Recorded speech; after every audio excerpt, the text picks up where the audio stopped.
Magandang hapon po sa lahat ng ating mga taga-subaybay sa In Defense of the Truth page, Brother Melchor Manalili at YouTube channel Brother Melchor.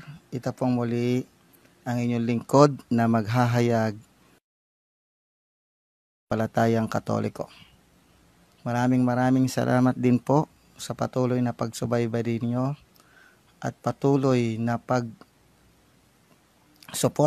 sa ating YouTube channel. Ito pong ating gagawing live streaming ay doon sa huling 7 wika ng ating Panginoon na nakabayubay sa krus, yung tinatawag nating the 7 last words of Jesus Christ on the cross, o yung 7 palabras. Hihimay-himayin po natin kung ano ang ibig ipahiwatig ng ating Panginoon doon sa kanyang huling 7 wika nang siya ay nakabayubay sa krus. Samahan niyo po ako sa pakikinig at panonood ng ating Facebook channel, ang Facebook ng Katotohanan. At muli, nagbibigay po ako ng babala. Ito pong video na to ay pag-aari lamang ng In Defense of the Truth page at In Defense of the Truth YouTube channel by Bro Melchor at ng mga kasamahan ko. Samahan niyo po ako sa napakagandang talakayan. Ngayon po ay araw ng Biyernes Santo. At sa Sunday, itatalakayin natin yung resurrection of our Lord Jesus Christ. So ang ating pong iyahayag ay patungkol po sa huling 7 wika ng ating Panginoon. So inagahan ko na po para po mas maganda na agahan natin kaysa mag-umpisa tayo ng 2 o'clock. Medyo hahaba yung ating Dahil ito po ay 7, bibigyan po ito natin ng insight kung ano ba ang ibig sabihin o pinababatid sa atin ng Panginoon noong siya ay nakabayubay sa krus doon sa bundok ng Golgota o doon sa Kalbaryo. Atin po tunghayan isa-isa at muli mamaya na po yung mga magtatanong. Salamat po sa mga manonood. So uumpisahan po natin doon sa kanyang unang wika na tinuran nung siya ay nandoon. Ang sabi doon, Ama, patawarin mo sila sapagkat hindi nila nalalaman ang kanilang ginagawa.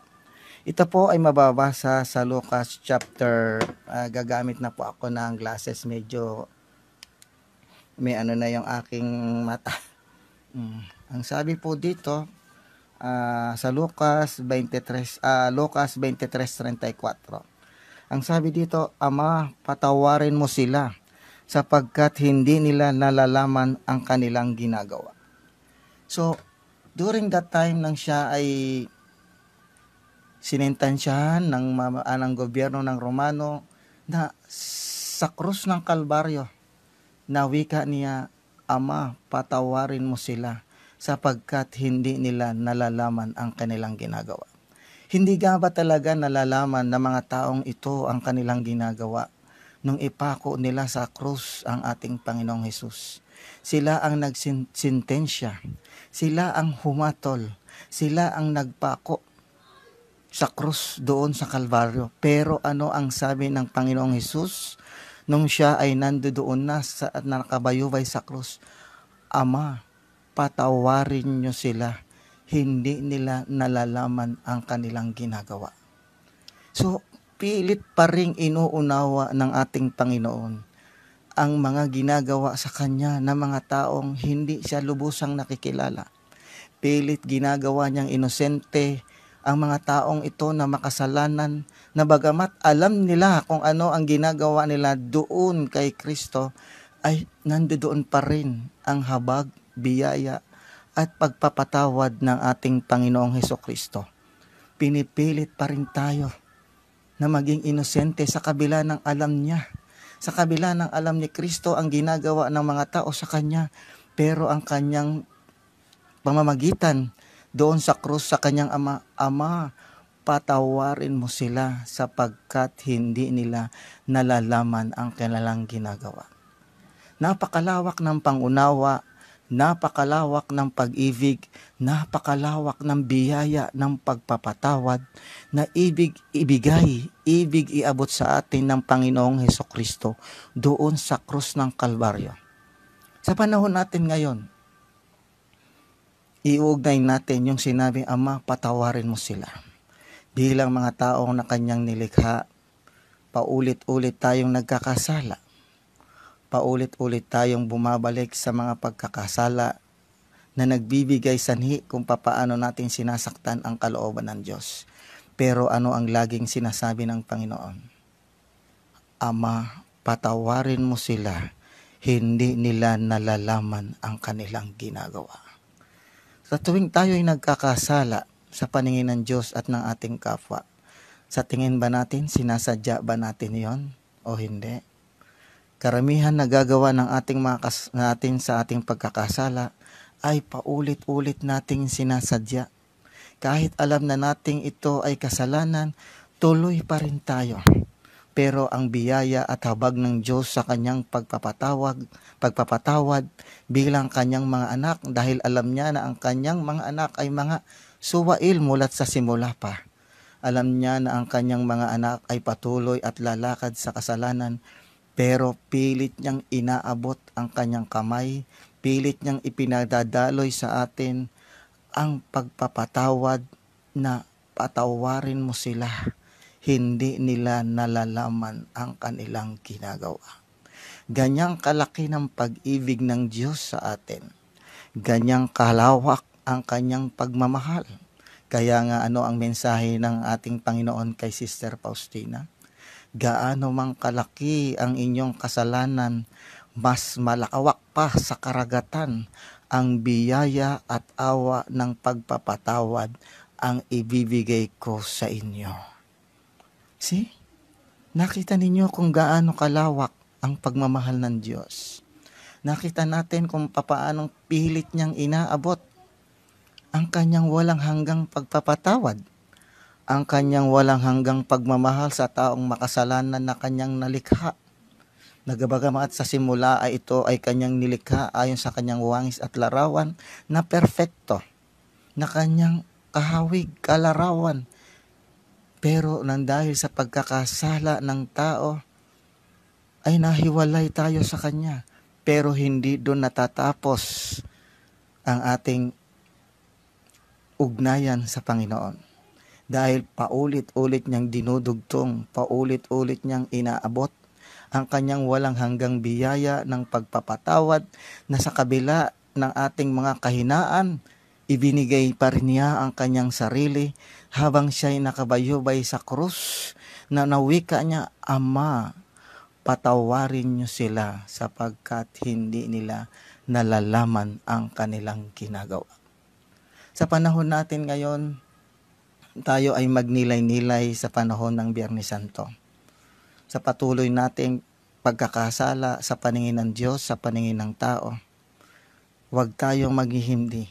Dahil ang tinitingnan ng Diyos ay kung ilang ulit tayong magbabalik loob. Ang tinitingnan ng Diyos ay kung ilang beses tayong magbabalik loob at tatanggapin ang inaalok niyang pagmamahal, pagpapatawad at biyaya. Yan ang tinitingnan ng Diyos. Kaya nga ang sabi ng Panginoong Hesus, naparito ako hindi para sa mga banal, kung hindi para sa mga makasalanan. Kaya ganun na lamang ang kanyang pagmamalasakit. Ganun na lamang ang kanyang pagbibigay biyaya ng pagpapatawad. Kaya nga ang sabi ni Simon Pedro sa Panginoon, Panginoon, ilang beses ko po bang patatawarin ang aking kapwa? Ang sabi, 7 beses po ba? Hindi, 77 beses mo itong ibibigay. So, ganun kalawak ang pagmamahal at pagpapatawad ng Diyos sa ating mga taong makasalanan na sa kabila ng paulit-ulit nating pagdarapa sa kasalanan, sa paulit-ulit nating pagpupunta sa kumpisal, ay nandoon pa rin ang awa at biyaya ng ating Panginoon. Kaya nga napakagandang pagnilayan habang ang ating Panginoon na nandoon sa krus ng Kalbaryo na kanyang winika, Ama, patawarin mo sila, hindi nila nalalaman ang kanilang ginagawa. Kaya nga yung Ama namin, napakaganda ng ibinigay na halimbawa, di ba? Patawarin ninyo ang nagkakasala sa inyo at gayon din patatawarin kayo ng inyong Amang nasa langit. Pagpapatawad, pagmamahal, biyaya ang dadaloy sa taong marunong magpatawad. Kung ang Diyos napakahalawak ng pangunawa at pagmamahal, iniaabot niya ang kanyang ang kanyang kamay sa atin upang abutin natin ito, ang kanyang walang hanggang pagpapatawad. Muli, pagnilayan natin ang unang wika ng Panginoon, Ama, patawarin mo sila, hindi nila nalalaman ang kanilang ginagawa. Ang pagpatawad ng Diyos ayon sa Isaiah chapter 1 verse 13, ano ang sabi doon? So, chapter 1 verse 18, ang sabi doon, kung gaano mang kapula ang kanilang kasalanan, sila ay papuputiin ko gaya ng niebe o ng bulak. Kahit na gaano kalaki, kahit na gaano karami, gaya nga ng tinuran ng ating divine mercy nung siya ay nagpakita, si Jesus na nagpakita kay Sister Faustina, gaano mang kalawak ang inyong kasalanan, higit na malawak ang biyaya ng aking pagpapatawad kaysa sa karagatan. Kaya nga papuputiin tayo ng Diyos, aminin natin sa Kanya na tayo ay nagkakasala sa araw-araw. Aminin natin sa Kanya na tayo hindi karapat-dapat, upang dumaloy sa atin ang Kanyang ipinangakong patawarin niyo sila, hindi nila nalalaman ang kanilang ginagawa.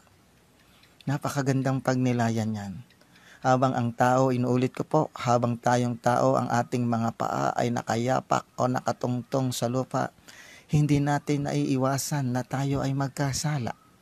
Habang tayo ay nabubuhay dito sa ibabaw ng lupa, patuloy tayong nakikipaglaban sa kasalanan.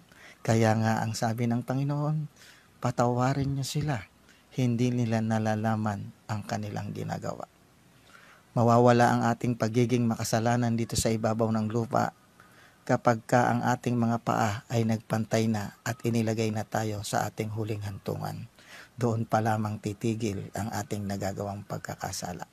Kaya nga paulit-ulit na sinasabi ng Panginoon sa kanyang iksuling wika, Ama, patawarin mo sila, hindi nila nalalaman ang kanilang ginagawa. Napakaganda po.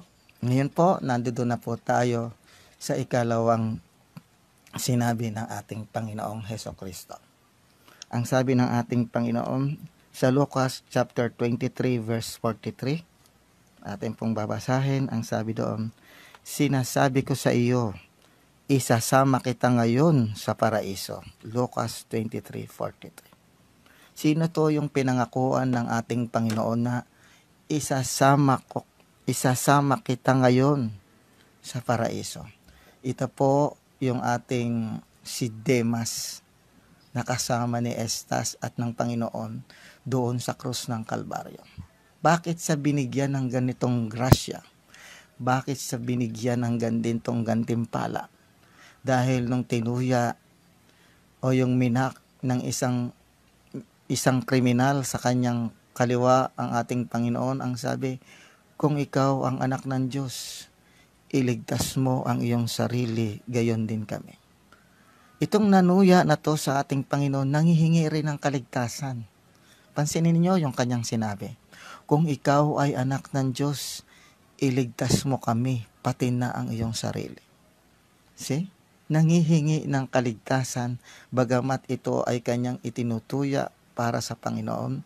Kaya nga inunahan niya na ang mga ito nang sabi niya, Ama, patawarin mo sila, hindi nila nalalaman ang kanilang ginagawa. Di ba? So bakit? Ano ang sinagot ni Demas? Nararapat lamang tayong magdusa sa ating kalagayan ngayon.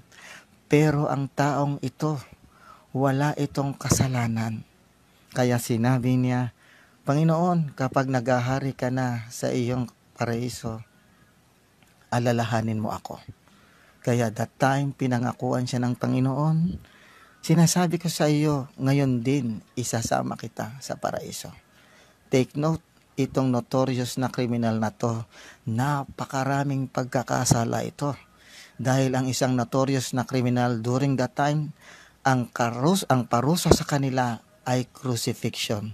Kapag ka ang isang taong napakaraming pagkakasalang nagawa sa gobyerno sibil, ang hatol sa kanila, katumbas nito sa panahon natin noon ay silya elektrika dahil notorious, heinous crime ang kanilang nagawa. Pero nakakuha ng gantimpala. Inabot ng Diyos ang kanyang kamay doon sa taong humihingi ng kaligtasan. Humihingi na makasama siya, na maalala siya doon sa paraiso, na kung saan nagahari ang walang hanggang Diyos. Ano ang sabi ng Panginoon? Ngayon din, isasama kita sa paraiso.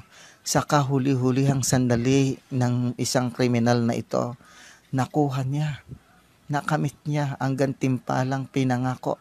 Ang sabi nga ng Panginoon, ang sinamang sumampalataya sa akin ay may buhay na walang hanggan. Pinangakuan sa kabila ng maraming pagkakasala, sa kabila ng maraming nagawang paglabag sa kautusan ng Diyos at sa gobyerno, nandoon, inabot ng Diyos ang kanyang biyaya ng gantimpala, biyaya ng pagpapala, biyaya na kung saan makakasama niya sa buhay na walang hanggan ang Panginoon. Ngayon din, kapatid, kapag tinanggap natin si Kristo, isinabuhay natin ang ating mga pananampalataya, gumawa tayo ng naaayon sa kalooban ng Diyos, makakasama rin tayo sa kanyang pangako. Ngayon din, isasama kita sa paraiso. Napakagandang pangako ng Panginoon sa mga taong naniniwala sa Kanya. Napakagandang biyaya na hanggang sa huling sukdulan ng kanyang buhay, inamin niya sa Panginoon at inamin niya doon na nararapat lamang tayo sa parusang ito. Pero ang taong iyan ay walang kasalanan. Naabot niya. Humingi siya ng habag sa Diyos. Humingi siya ng patnubay na, Panginoon, alalahanin mo ako kapag naghahari ka na. Ang Diyos kapag sumambit tayo, hindi yan nag-aalinlangan na ibigay ang anumang petisyon o anumang hingi natin sa Kanya. Kaya nga ang sabi na Panginoon, humingi ka at ikaw ay bibigyan. Hiningi ng notorious na kriminal na ito na makasama niya si Kristo sa paraiso. Pinagkaitan ba siya ng Panginoon? Hindi. Dahil alam ng Diyos na ang taong ito ay ang doon ang pagsisisi. Kaya inabot niya ang kanyang habag at nakuha niya ang grasya ng pagpatawag ng Diyos na ang sabi, ngayon din isasama kita sa paraiso. Mga minamahal kong kapanalig kay Kristo, huwag nating titingnan kung gaano mang kalaki ang ating kasalanan dahil hindi tinitingnan ng Diyos yan. Ang tinitingnan ng Diyos ay kung papaano tayo magbabalik loob sa hanggang sa huling hininga ng yugto ng ating buhay. Nakaabang ang Diyos, naandyan dyan ang Diyos, naghihintay upang iabot niya ang kanyang gantimpala na gaya ng nakuha ng magnanakaw nung ito ay kanyang hiningi. Isama mo ako sa paraiso. Kaya ano ang binigay ng Panginoon? Ngayon din, isasama kita sa paraiso. Yung pangakong iyon, mga kapatid, hindi lamang iyon nung time na nandoon nakabayubay sa krus.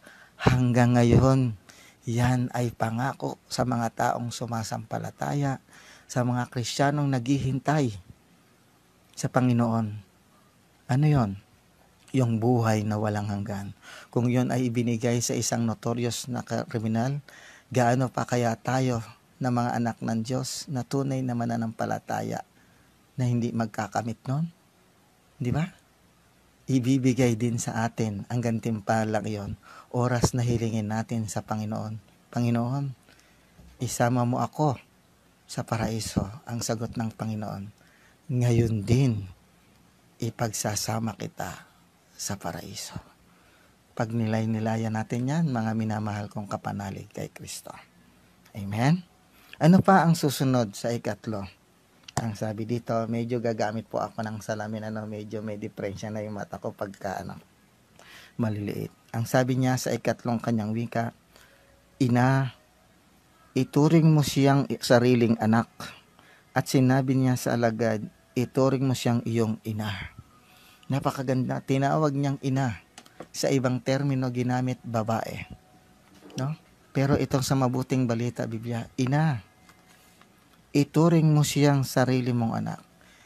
Sino ang kausap dito ng ating Panginoon? Ang kanyang ina, ang mahal na Birheng Maria. Hinahabilin kay Juan, kay San Juan, ang kanyang ina dahil alam ng kanyang anak na siya ay papanaw. Kaya ibinibigay niya ang kanyang ina at hinahabilin kay San Juan. At sinabi doon, at sinabi niya sa alagad kay San Juan, ituring mo siyang iyong ina. Dahil si San Juan ay pinsan ni Jesus, bakit niya ibinibigay sa kanyang pinsan o kay San Juan ang kanyang ina? Dahil ang kanyang ina ay balo. Ang ating Panginoon ay nag-iisang anak ng balong ito. Kaya niya ibinibigay sa kanyang kamag-anak ang kanyang ina. Bakit? Dahil alam ng ang kanyang anak kung ano ang sakit na nararamdaman ng isang balong ina na mawawala ang kanyang pinakamamahal na anak. Pansinin ninyo nung naglalakad sila doon, may nasalubong sila. Sa Naaman ba yun? Sa Repta ba yun? Kung di ako nagkakamali. Naglalakad si Kristo at ang kanyang mga alagad. May nasalubong siyang isang babaeng balo na namatay ang kaisa-isa niyang anak. Umiiyak ang babaeng balong ito na naghihinagpis na nakita ng Panginoon na nasalubong nila sa daan habang ililibing ang kaisa-isa nitong anak na babaeng balo. Walang nag-udyok kay Kristo na buhayin ito, pero nilapitan ito ng Panginoon at sinabi niya doon sa babaeng balo, huwag kang tumangis. At sinabi niya doon, bumangon ka.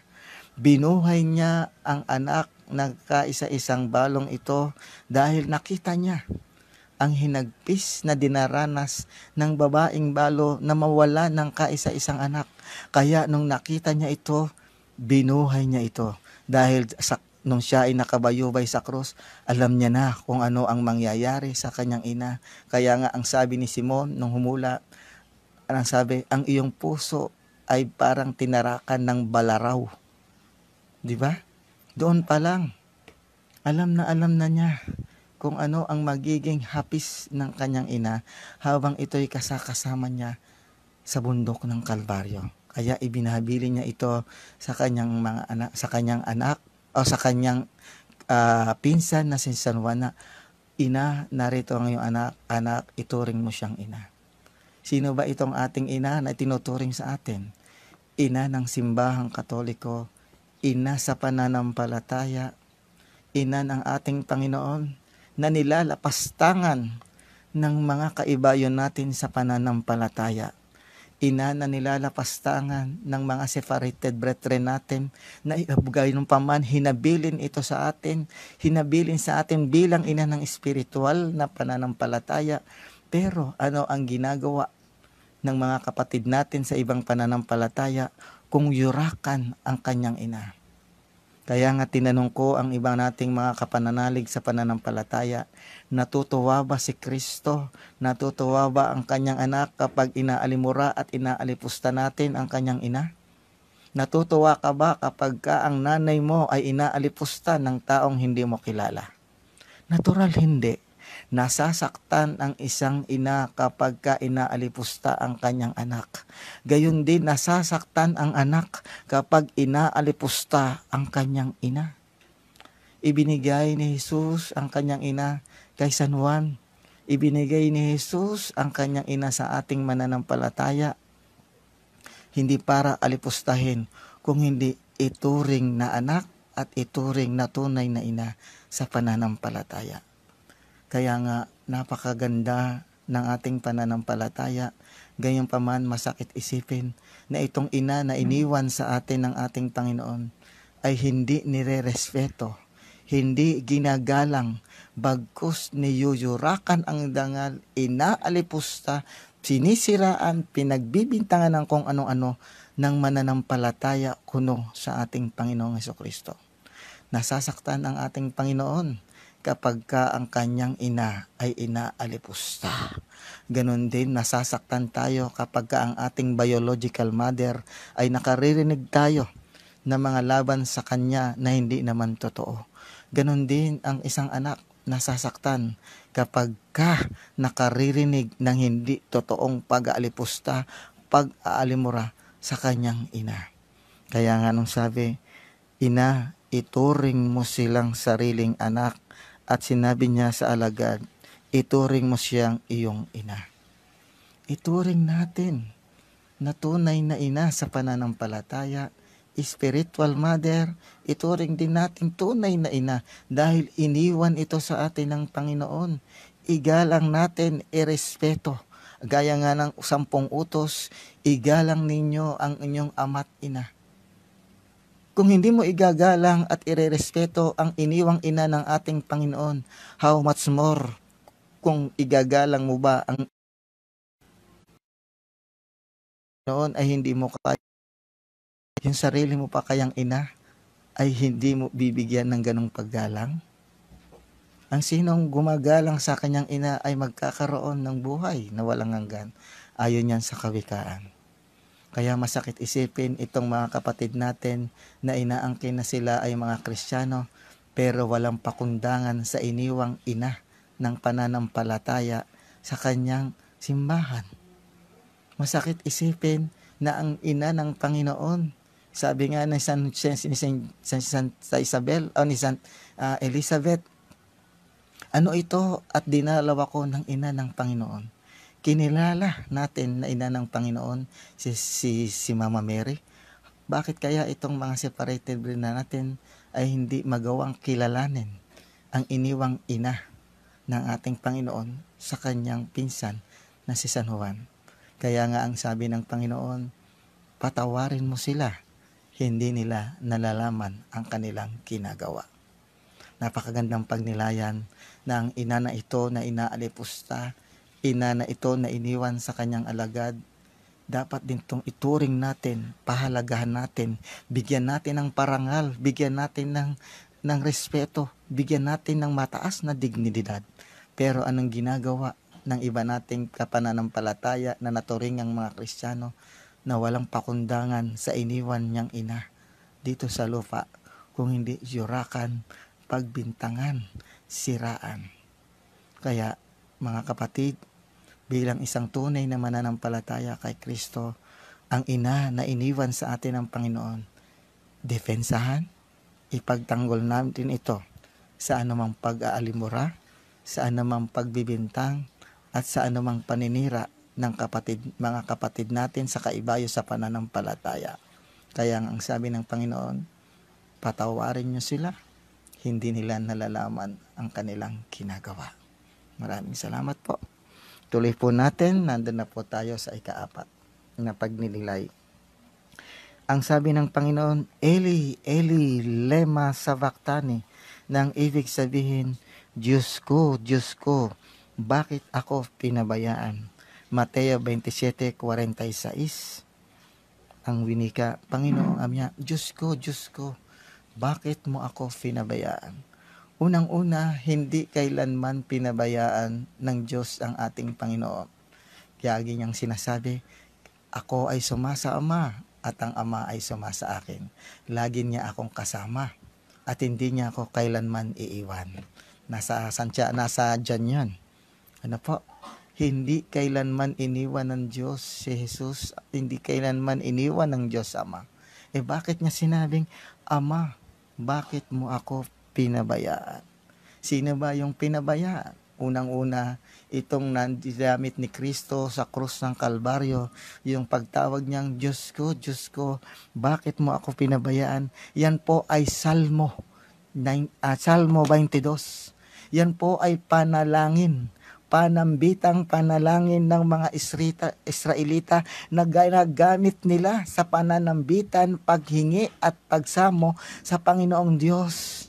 Dahil si Kristo ay namagitan sa atin sa bundok ng Kalbaryo doon sa krus, ginamit niya ang panalangin ito dahil siya ay isang Hudyo, ginamit niya ang pananambitang ito upang mamagitan sa Diyos, hindi upang tawagin na Ama ang Diyos. Ano po? Kaya maraming nagkakamali. Kung Diyos pa si Kristo, ay bakit tinawag pa ng ibang Diyos? Unang-una, brothers and sisters, yan ay salmo o pananambitan ng mga Israelita during that time. Panalangin nila yan kapag sumasamo sila kay Yahweh at humihingi ng awa at habag upang sila'y iligtas sa kapahamakan. During the time of Babylonian captivity, lagi nilang ginagamit ang pagtawag na Diyos ko, bakit mo ako pinabayaan? Yan ngayon ang ginamit ng ating Panginoon doon sa krus upang manambitan at maging tagapamagitan sa Diyos at sa tao. Hindi ibig sabihin na tumatawag siya ng ibang Diyos at hindi ibig sabihin na nawala na ang kanyang pagka-Diyos. Dahil sa ating mga kasalanan, dinala niya ito sa krus ng Kalbaryo. Tinubos niya at hinugasan niya tayo sa pamamagitan ng dugo sa kanyang Kalbaryo. Di ba? Sabi nga doon, mayroong isang tapamagitan sa Diyos, ang taong si Kristo Jesus. Sa kanyang pagiging tao, namagitan siya sa krus ng Kalbaryo. Ginamit niya ang salmo na ito upang iparating sa Diyos ang pagsasamo ng mga tao na nangihingi ng habag, na nangihingi ng awa, na nangihingi ng habag. Hindi ibig sabihin tumatawag siya ng ibang Diyos. Si Kristo bilang Hudyo, ginamit din niya ito doon sa krus upang maging panambitan at ihingi ng habag ang mga kapwa niya, mga Hudyo na humihingi ng awa at habag, hindi dahil siya ay iniwan ng Diyos. Ano po? Ito po ay sa Salmo 22. Panambitan, panalangin, salmo po ito ng mga Hudyo during that time kapag sila ay nananambitan. Kaya nga po itong mga kaibayo natin sa pananampalataya o yung mga fellow Christian, nagkakamali ng interpret dito sa talatang ito. Hindi kailanman iniiwan ng Diyos si Kristo. Hindi kailanman tumatawag ng ibang Diyos si Kristo. Ito ay panalangin ng mga Hudyo. Bilang Hudyo si Kristo na nakabayubay sa krus, ginamit niya ang salmong ito upang mamagitan sa Diyos at sa tao. Bilang tao at bilang Diyos, siya ay namagitan sa krus ng Kalbaryo. Maraming salamat po. Naway pagtuunan natin ng pansin ang mga 7 wika ng ating Panginoon. Maraming salamat po. Tuloy po natin. Yung sinabi ng Panginoon sa kanyang salita, dito po, sa 5 huling wika, ang sabi ng Panginoon, nauuhaw ako. John chapter 19 verse 28. Nauuhaw ako. Bilang tao, bilang naging tao ang Panginoon, mayroon siyang kalikasan pantao. Ano ba ang pagkauhaw na tinutukoy ng Panginoon? Dahil ang sabi niya, ako ang tubig na nagbibigay buhay. Ang sino mang umiinom nito, kailanman ay hindi na mauuhaw. Pero bakit nasabi ito ng ating Panginoon, nauuhaw ako? Pagkauhaw ba ito na pisikal? Sino ba ang nauuhaw? Si Kristo ba na nakabayubay sa krus? Gaya ng sinabi ko, namagitan si Kristo bilang Diyos at tao doon sa krus. Sino itong mga nauuhaw na to? Mga minamahal kong kapananampalataya, tayo ang nauuhaw. Kaya nga sabi ni Jesus, ako ang tubig na nagbibigay buhay. Kaya nga ang sabi ng ating Panginoon doon sa babae sa Samaritana, sa John chapter 4 verse 11 to 15, sabi niya, ako ang tubig na nagbibigay buhay. Ang sino mang umiinom ito, kailanman ay hindi mauuhaw, bagkus babalong ito sa kanyang kaibituran ng kanyang puso. Akala ng babae ito ay literal na tubig. Ano ang sabi ng babae, Samaritana? Ang sabi ng babaeng Samaritana, Panginoon, bigyan mo po ako ng tubig na iyon upang hindi na ako sumalo. Hindi niya naintindihan. Di ba? Kung anong tubig iyon. Ano bang pagkauhaw yun? Ano bang tubig na nagbibigay buhay? Yun po ay mababasa natin sa Revelation chapter 21 verse 6 at sa chapter 22 verse 7. Di ba? Hindi kailanman nauuhaw ang Diyos. Tayo ang nauuhaw sa Kanya. Nauuhaw si Kristo sa krus ng Kalbaryo, hindi po yan pagkauhaw na pisikal. Pagkauhaw sa mga taong kanyang nilikha na makasalanan, na sa kabila ng kanyang ginawang kababalaghan, na sa kabila ng kanyang ginawang kakalingan sa kanilang mga karamdaman, nagawa pang sumigaw sa krus ng Kalbaryo, ipako sa krus. Hinatulan pa rin nila ng kamatayan. Nauuhaw siya doon sa pagmamahal na ibinigay niya doon sa mga taong pinakain niya. Binigyan niya ng tinapay at isda. Pero nagsigawan na ipako sa krus. Dapat siyang mamatay, ipako sa krus. Yun ang pagkauhaw na hinahanap ng Panginoon. Na bagamat binigyan niya ito ng pagkain, pinagaling niya ang karamihan dito. Nakakita ng mga kababalaghan, pero ano ang kanilang ginawa? Nagsigawan, ipako sa krus. Dapat siyang mamatay sa krus. Pagmamahal ang pagkauhaw na hinahanap ng Panginoon, na kahit siya ay pilit na ginagawa ng ganon, pagmamahal, pagkauhaw na pagmamahal nating mga tao sa Diyos. Dahil ang pagmamahal ng Diyos kailanman ay hindi nagbabago. Ang kanyang pag-ibig kailanman ay hindi nagbabago. Kaya nga ang sabi niya, ang sino mang umiinom ng tubig na ito ay babalong sa kanyang puso. Pagmamahal na pagkauhaw. Pagmamahal na pagkauhaw bilang Diyos na uuhaw ang ating Panginoon sa pagmamahal na dapat niyang maramdaman sa taong kanyang nalikha. Pero ano ang isinukli? Ipako sa krus, hinatulang mamatay. Pagmamahal ang hinahanap sa atin ng Panginoon. Pagmamahal na pagkauhaw, na lahat ng mga biyaya ay binubuhos niya sa atin. Gaya nga ang sabi niya, ibinubuhos niya sa mga taong makasalanan, sa mga taong banal. Pinauulan niya ang mga biyaya. Ibinasisikat niya ang araw ng mga biyaya. Pero ganun pa man, kulang pa rin sa atin. Kulang pa rin. Ano yon? Hinahanap pa rin natin ang pagkauhaw. Nauuhaw tayo. Saan? Sa pagmamahal natin kay Kristo. Nauuhaw tayo sa mga material na bagay. Nauuhaw tayo sa makamundong mga kapangangailangan natin. Nauuhaw tayo sa kapangyarihan. Nauuhaw tayo sa mga bagay na pasanlibutan. Pero ang pagkauhaw na iyan ay hindi yan ang pagkauhaw ni Kristo. Ang pagkauhaw na pagmamahal na tao na kanyang ginawa. Iparamdam natin yung pagmamahal na sinukli ng Panginoon na sa atin doon sa krus ng Kalbaryo. Yan ang pagkauhaw na hinahanap ng Panginoon. Yung pagmamahal natin. Lumapit tayo, uminom tayo ng tubig na ito na babalong sa ating mga puso, upang makita natin at maramdaman natin yung pagmamahal na hinahanap ng Diyos sa mga taong makasalanan na kanyang nilikha. Pero mali pa rin. Nauuhaw tayo sa material na bagay. Nauuhaw tayo sa kapangyarihan. Tayo ang totoong nauuhaw sa mga bagay na pakasanlibutan, sa mga bagay na hindi kanais-nais at kalooban ng Diyos. Uhaw tayo sa mga ganyan, sa mga material, pero hindi natin hinahanap ang espiritual na pagkauhaw. Ang hinahanap natin, pisikal na pagkauhaw. Inumin mo man ng inumin ang lahat ng tubig dito sa mundo, mararamdaman pa rin natin ang pagkauhaw. Pero hanapin natin ang pagkauhaw na espiritu na inaalok ng Diyos, yung tubig na nagbibigay buhay.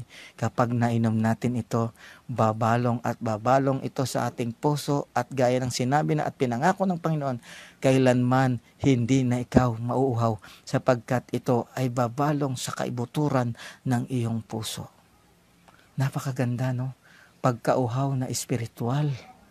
Hindi po pagkauhaw sa material, hindi pagkauhaw sa mga material na bagay, hindi pagkauhaw sa kapangyarihan, kung hindi pagkauhaw sa espiritual na bagay ang dapat nating hanasain, na yun ang hinahanap, yun ang gustong makita sa atin ng Diyos. Kaya siya nauuhaw dahil sa pagmamahal na gusto niyang maramdaman sa ating mga tao.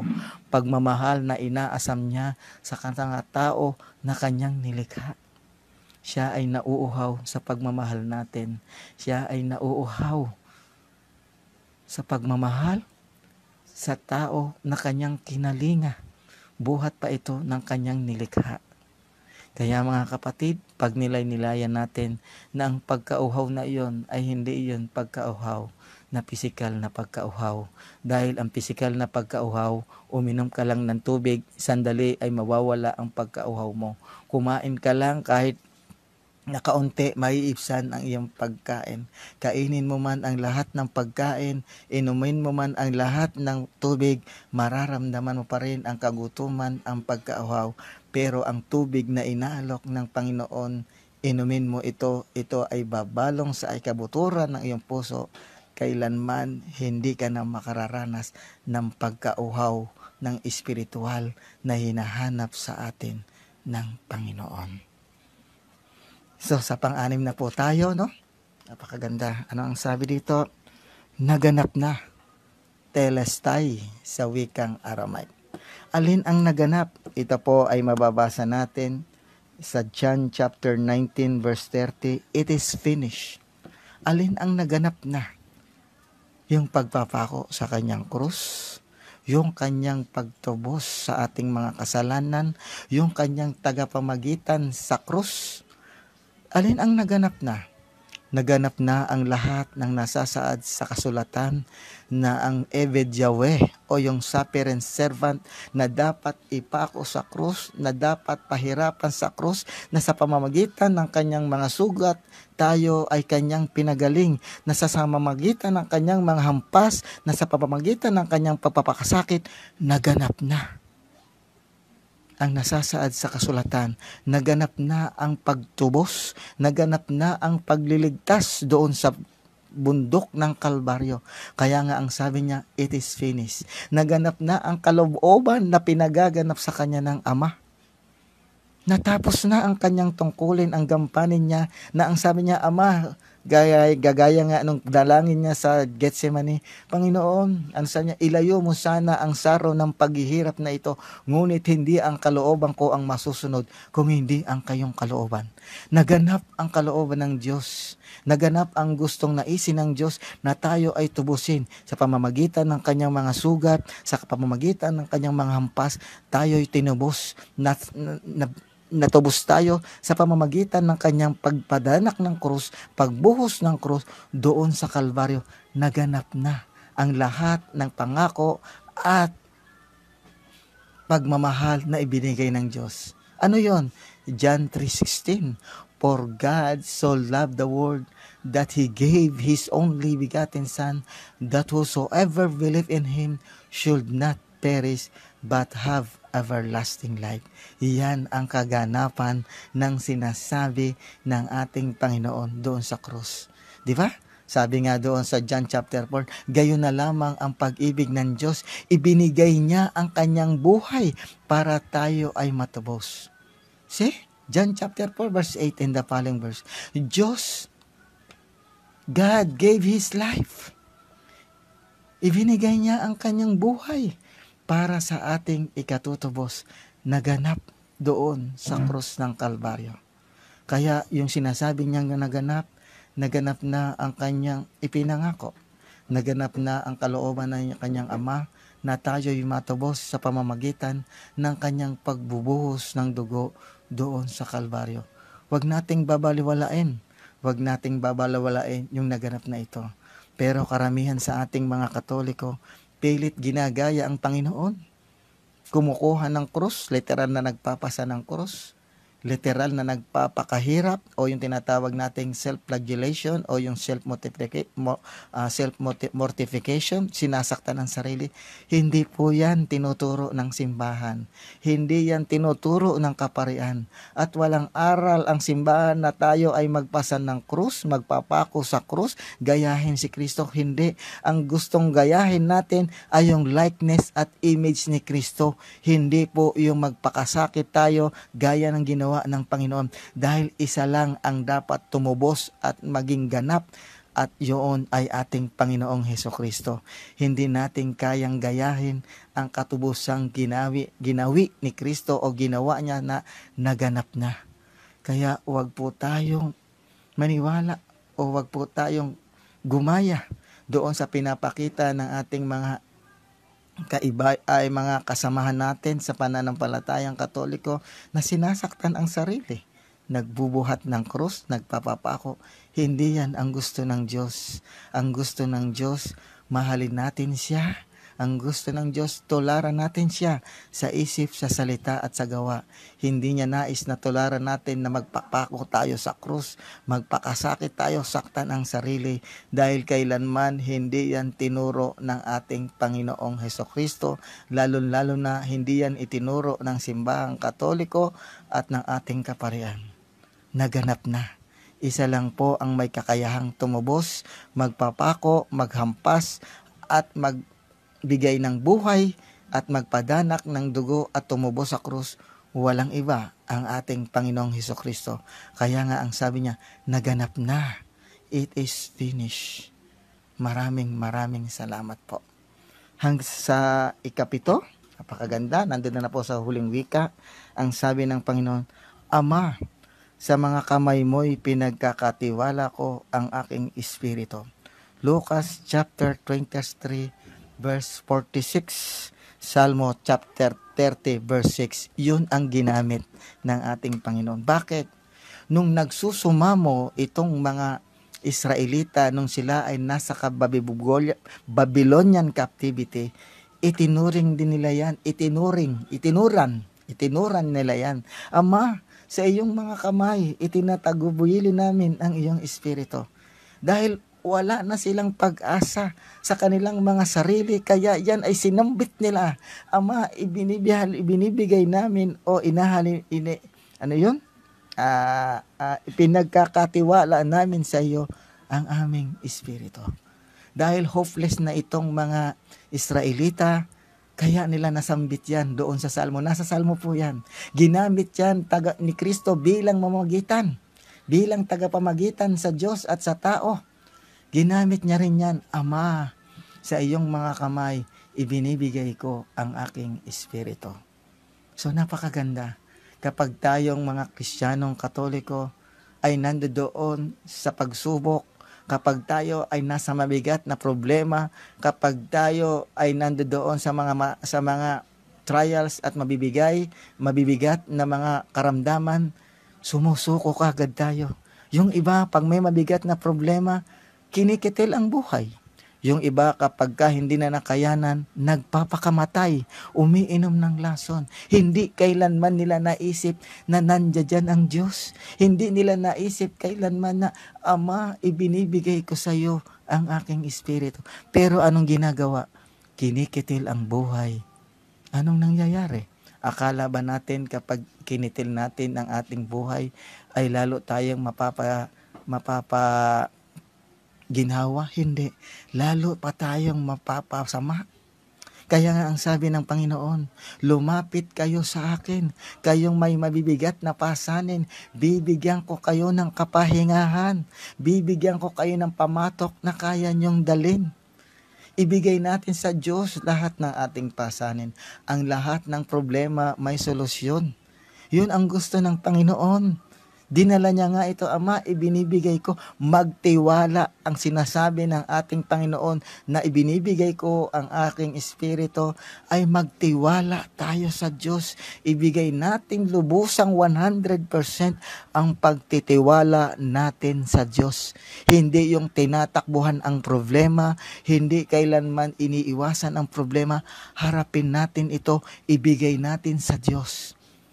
Di ba? Kaya yung iba nagpapakamatay, kinikitil ang buhay, nagsuicide kasi mga hopeless sila. Pero itong panambitan nito ni Kristo sa krus, ibinibigay ko ang aking espiritu, isang pagtitiwala na dapat nating panaligan, na ibinigay natin sa Diyos ang ating espiritu. Pero ang masakit, kapag tayo ay wala ng maisip na paraan, sino? Kanino natin sinasanla? Kanino natin sinasanla ang ating espiritu? Kay Satanas. Maraming mga Kristiyano, lalo-lalo na yung hopeless, isinasanla ang kaluluwa sa demonyo. Hindi nila ibinibigay sa Diyos. Baka hindi natin alam, brother and sister, ang Diyos ang nagbigay sa atin ng hininga o ng espiritu nung kanyang nilikha ang ating unang ninuno. Hinipan niya ang ilong nito at ito ay naging buhay na tao. Sa Diyos lang natin ibigay ang ating espiritu. Sa Diyos lang natin itiwala ang ating sarili. Hindi dapat natin isinasanla ang ating kaluluwa o espiritu kay Satanas.